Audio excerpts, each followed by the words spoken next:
एक बार एक बालक अपनी गायों को जंगल में नदी के किनारे चराने के लिए ले जा रहा था। तभी उसने देखा कि एक महान संत अपनी आंखें और नाक बंद कर गहन योग साधना में लीन है।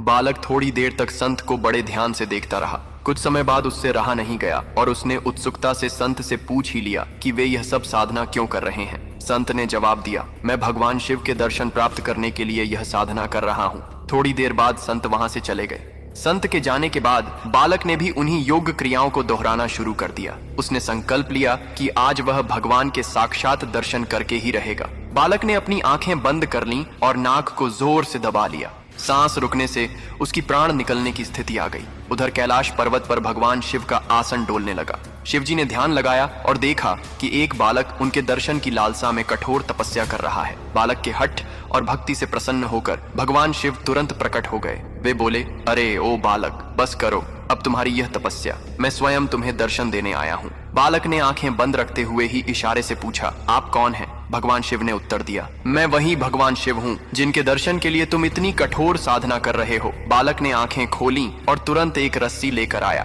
क्योंकि उसने भगवान को पहले कभी देखा नहीं था, इसलिए उसे विश्वास नहीं हुआ कि ये सच में भगवान शिव हैं। पहचान की पुष्टि करने के लिए उसने भगवान शिव को पास के एक पेड़ से रस्सी से बांध दिया और संत को बुलाने के लिए दौड़ पड़ा। वह संत दौड़ते हुए वहां आए, लेकिन उन्हें वहां कोई दिखाई नहीं दिया। उन्होंने बालक से कहा, मुझे तो भगवान कहीं नहीं दिख रहे। तब बालक ने भगवान शिव से पूछा, प्रभु, यदि आप सच में भगवान शिव हैं तो संत को दिखाई क्यों नहीं दे रहे? भगवान शिव मुस्कुराए और बोले, जो भक्त बिना किसी छल कपट के निष्कलंक और सच्चे मन से मुझे याद करता है, मैं उसे अवश्य दर्शन देता हूँ। तुमने बाल हठ और निश्चल श्रद्धा से मेरी आराधना की, अपने प्राणों की भी परवाह नहीं की, इसलिए मुझे कैलाश से मृत्यु लोक में आकर तुम्हें दर्शन देने पड़े। लेकिन यह संत अभी भी पूर्ण शुद्ध भाव से नहीं साधना कर रहे हैं। वे रोज क्रिया तो करते हैं, लेकिन उनके मन में अभी भी भटकाव और स्वार्थ है, इसलिए मैं उन्हें दिखाई नहीं दे रहा। पर तुम्हें प्रकट रूप